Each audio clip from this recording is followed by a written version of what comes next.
Hello. Hello you. And welcome to a new video. What are we doing? We are comparing our Walt Disney World trip, which we've just cancelled, to the Disneyland Paris trip that we've just booked. So if you watched our previous video, you will know that finally British Airways cancelled our flights. We were waiting so long for them to do it. They finally cancelled it, freed up that money. We couldn't cancel it because we had money tied up in seats, which we will talk about as well.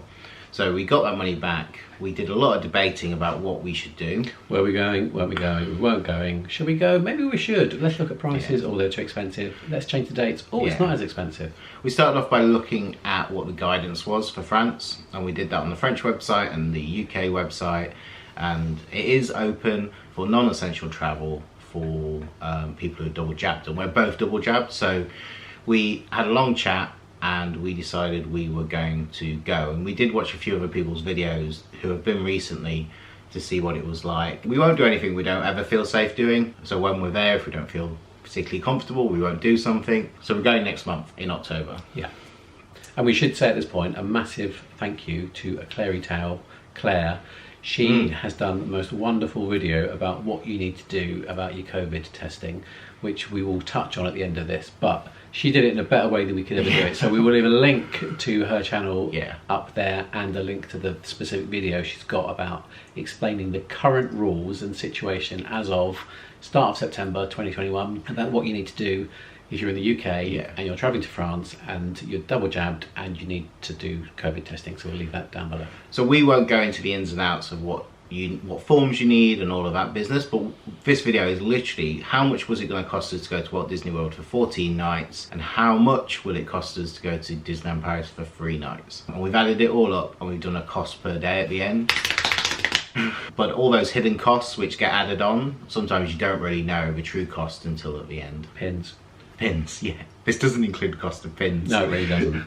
So the first thing we will look at is travel. We were flying to Walt Disney World in Club World, which is British Airways like business class. Yeah. And to do that, we used Avios points. We've actually done a video about how we collect Avios points, how we save for flights and so forth. And we never pay the full price for a flight if we don't have to. So check out that video. But we paid 137,500 Avios.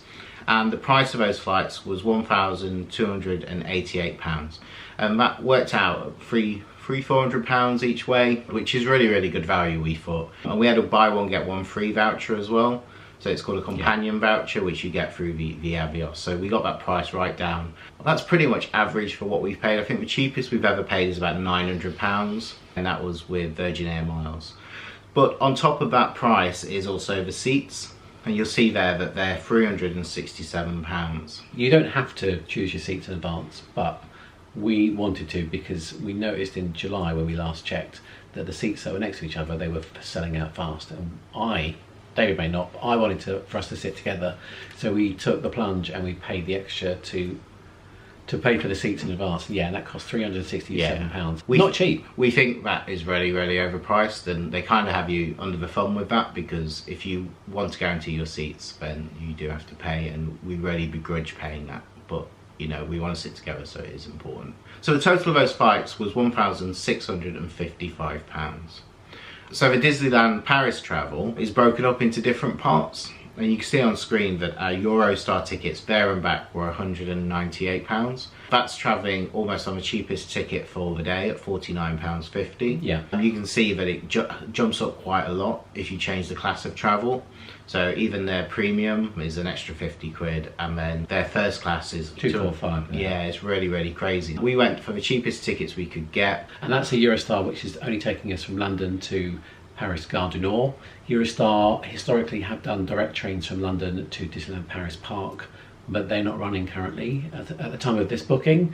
So we're doing the usual thing of going to Paris Gare du Nord. That also means though we need to travel from Paris down to Disneyland Park. So taking a local train, the ticket for that is €15.20 return. It's about 13 quid, isn't it? So we're staying in Val d'Europe, which is one stop away on the local train to Disneyland Paris Park. Yeah, it's such a good place to stay. It's a really good place to stay. It's really easy. Ticket machines in France have the option for English. It could appear daunting It really isn't. If us two idiots can do it, then anyone can do it. True story. But it does mean once we're at the hotel at Val d'Europe, we do need to go to and forth the park. To and from the park. Yeah. So that requires an extra train ticket. So you can buy packs of 10 tickets. We worked out that if we go to and from the park 2 times a day, for the amount of time we're there, I think we just need 10 tickets each, which is coincidental because you can buy a book of 10 tickets. Yeah. I say a book, it's a... They just shoot them out at you. At the machine. So that works out at €15.60 for the two of us. So that's an extra £13 that we need to consider for the travel. So the total travelling to Disneyland Paris for both of us is £224 roughly. And obviously that's so much more cheaper than flying to Walt Disney World, and it's totally different mode of transport, it's shorter, it's a different class of travel, all of those things. You can do Disneyland Paris much cheaper than obviously Walt Disney World. I don't think that's a revelation. But when we look at the costs of other things, it's got to start evening out. If we look at accommodation, we were originally going to be staying in Walt Disney World for the 14 nights with 5 nights at Coronado Springs, which is like our favourite place to stay. It's where we feel most comfortable. We stayed there a few times, so, well, maybe 2, and we feel really comfortable there, and it's a great resort. So we booked that directly with Walt Disney World because we wanted... If we had to cancel it, we wanted to just do it with one person. Like, we didn't want to have loads and loads of people to cancel. It's a lot easier to do it if it's as a package. Yeah. And I know that you get more flexibility now because of COVID if you book stuff separately than you did 18 months ago. People are much more forgiving in terms of letting you rebook.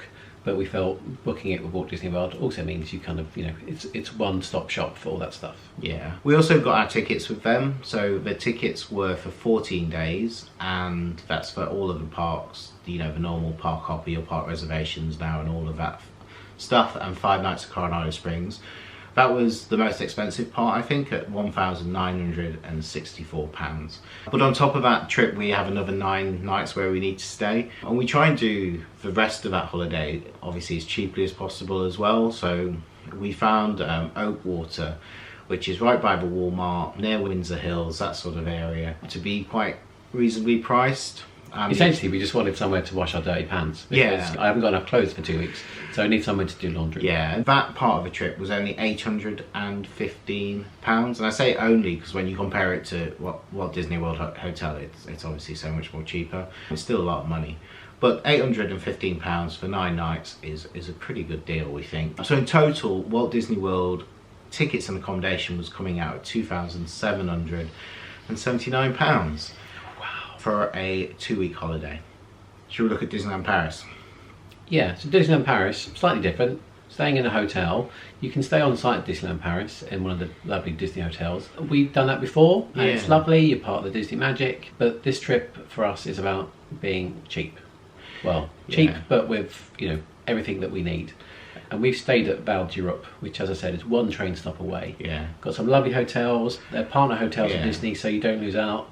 You get your tickets with them, and you get your magic hours still. I think some of the facilities at Val d'Europe hotels are much better than some of the hotels at Disneyland Paris as well.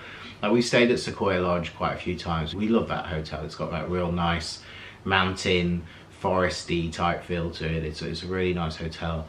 But when you compare the price for that to somewhere like Hotel Elise or Relais Spa, there's real no comparison. Like, those hotels are so beautiful, really well kitted out. So, and also we still will argue that it's quicker to get from the hotel in Val d'Europe into the park, even by using a train, than it is walking from some of the on-site Disney hotels. My walking's pretty slow, as you probably know, because of my ankle and stuff. And walking any further than Sequoia Lodge to the park, I probably would struggle, because by the time I get to the park I'd need to sit down and spend some time sitting.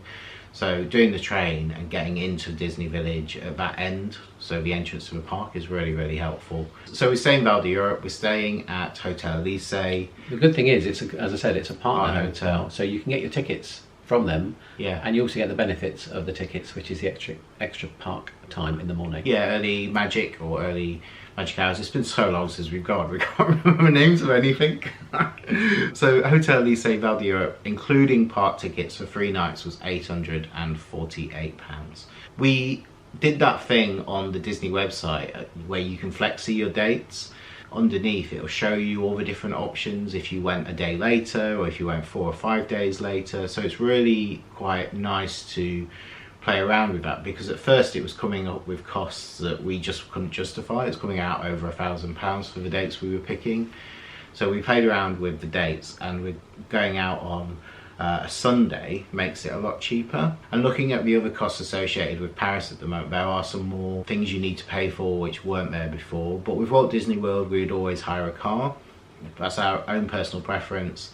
That's probably a cost many people wouldn't have to have, but I think more and more people might be doing cars now because Magical Express is no longer free. There isn't the same benefits as staying on site. Yeah. Whereas if you're staying on site, you've got the benefit of Disney transport. That's probably a whole different video. Like, should you stay on site or not? But it was like, if you're not staying on site, then you need to either factor in Ubers, lifts, or personal car hire. And we're pretty bad for it being like 9 o'clock at night and going, do you fancy going to Target, or do you fancy going to Walmart, or do you want to go to Applebee's or something like that? And you have that freedom to just think on your feet and just go. And I guess you can do that with an Uber as well, but it just gives you much more freedom. And I really like the cars. They're really nice fancy cars, you know, like SUVs and things that we don't have. We don't own a car, so it's quite like a nice thing to have when you're away, when you don't own a car yourself. So the car hire is £429 and about 41p. That was for a standard SUV for those 2 weeks in October, and I booked that. The website's called uscarhire.com. Yeah. And I think that's the best one that we found in terms of value. If you book far enough in advance, you get multiple options of cars from all the major car hire places, and you only have to pay a $25 deposit. Whereas if you go directly to a number of car places, you have to either pay it all up front or a significant amount. But paying $25 for a deposit and then the rest of it a month before you go, for us, works out better. It feels much safer in the current period of time we're at when booking holidays with COVID and cancellations. The lower your deposit and the less amount of money you have to part with before you know you're going, it just makes so much more sense. Disneyland Paris, just to say, we've had to pay everything fully because we're so close to the travel date, because we're going in October, and this is September now when we're making this video. So we've had to pay all of that straight away, which is fine. We're so close. But getting back to the car hire for the Walt Disney World trip, as David mentioned, we also had the option of paying for breakdown cover. That was $35 and you have to pay that all up front, but because you cancelled, I contacted them and they're refunding all of that apart from 5%. So that's an extra 25 quid-ish on top of the car hire. With DLP, it's very different now, because suddenly, like, we'd always have insurance, but like the type of insurance and making sure the insurance is right is quite different this time. So we spent a bit more time looking at that, and we booked insurance for our trip, which is £19.62. That's just for that one trip. Historically, we'd get annual travel insurance because we've been fortunate enough to go away more than one time a year. DLP is the only trip we've got planned, so it made sense to just get the insurance for just that one-off trip. And it's obviously so important right now to make sure your trip is fully insured. Never has it been more important. So Disneyland also needs testing. Like I say, we watched Claire's video, which was really, really helpful to understand the testing rules, because we'd read the government website and the France websites so many times, and there was still stuff we didn't realise. We got word blind. There were so many things that we just missed. It was like, oh, we need to test on the return on day 2, which we thought we did, but we couldn't find it. But it was there in front of us, but we just read so much. Testing in France. So the Buffalo Bills and the cinema area of Disney Village is now a testing site at Disney, or it is at the time of filming. So we booked in a test for our second day there, and you need to do that test 3 days before you're traveling back. And obviously all of this information is relevant when we're filming, so don't take our word for it, go and check for yourself first. But we had to book that test, and that test was coming in at £77. It was €90 for 2 of us to do a COVID test. And I think it's basically like a lateral flow test we're doing. I don't think it's even a PCR. Look at the guidance, like I say, to work out what tests you need to do on your own situation. So that's, as David said, that's the test that you need to do before you can come back into the UK, because France is currently on the amber list, so you need to do a test whilst you're away, 48 hours-ish before you return back to the UK. Yeah, 3 days. And you need to show that test result to come back into the country. Yeah. So we booked that. We've got a time slot. It's 4 o'clock in the afternoon, because normally at that point we've been to the parks and we're on our way back, or we're coming back out for dinner and that type of thing. So it's a perfect time for us. I'll leave the link to the website for the company that manages that relationship with Disney. So if you are going, you can go in and it gives you all the information that you need. So that will be in the description below. So that was an extra £77 on top of the normal costs. And then, like we said, we didn't quite catch that we had to do a day 2 test when we got back. So when we looked into that, the prices for those really, really varied. There was really a massive difference in the cheapest price to the most expensive. So the cost of day 2 testing is £96 for 2 of us to do the COVID test, and that is one which you can put in the post or you can drop off at a centre. So you have the option of doing that, and we've ordered that and that's on its way. So when we get back from our holiday, all we have to do is do the COVID test and drop it in the post. So you have to book that test so you can get a code, and that needs to go on a travelling form when you're in Paris. And when we actually do our vlogs, we'll obviously film what we're doing when we're out there, so you can see what forms we had to fill in. And the only trouble with vlogs is that unless they're filmed on the day you're going, things can change. So like I say, really please don't use this video as information on what you need to do regarding travel. This is really a video about costings. You need to check out the Clary Town. Yeah, she explained this way better than we can. Yeah, 100%. Thank you again, Claire, because without you, I don't think we'd be coming back into the country. Yeah, we wouldn't be. So all of those testings are there, and they're all the additional costs on top of our normal holiday. We did look at some other cheaper options of how to get to Disneyland Paris. So like I say, you can use that flexi date for your hotels. You also looked at flights, didn't you, as well? Yeah, we're conscious that we're quite lucky that we can get a Eurostar from the centre of London straight to Paris. But if you're, that's not great if you're not anywhere within the London area. So you're going to have to fly from a regional airport. So these are the prices of flights on the same date that we're flying out and flying back. 2 from Manchester. Is that Birmingham? 1 from Birmingham, 1 from Bristol, 2 from Edinburgh. And Newcastle. We checked all the flights for those dates, and these are the only airports that will have flights on those dates, to give you some kind of a comparison. If you're going anywhere other than Newcastle, it's cheaper to fly there and back on the same days that we're going on Eurostar. Yeah, it is good to know there's other options, and people are driving as well, which is fab. Like if we had a car, we'd probably drive. Oh, I mean, that's a whole different world now. Since Brexit, you've got so many more rules and regulations about driving to mainland Europe. No. But not for us. In our research, we did see that we could claim back VAT on staff, which was really, really great. You've been looking at that. And like I say, when we're over there and we're doing stuff, you know what we're like, we film everything. So, shall we look at the average price? No. So I think this was like the biggest... I don't want to know. This was the biggest shocker for us, because you often see on groups on Facebook, it's cheaper to go to Disneyland Paris or it's cheaper to go to Florida. That debate's raged on for years and years. This trip in comparison is so different. Obviously we're going for 3 nights compared to 14 nights. There's economies of scale.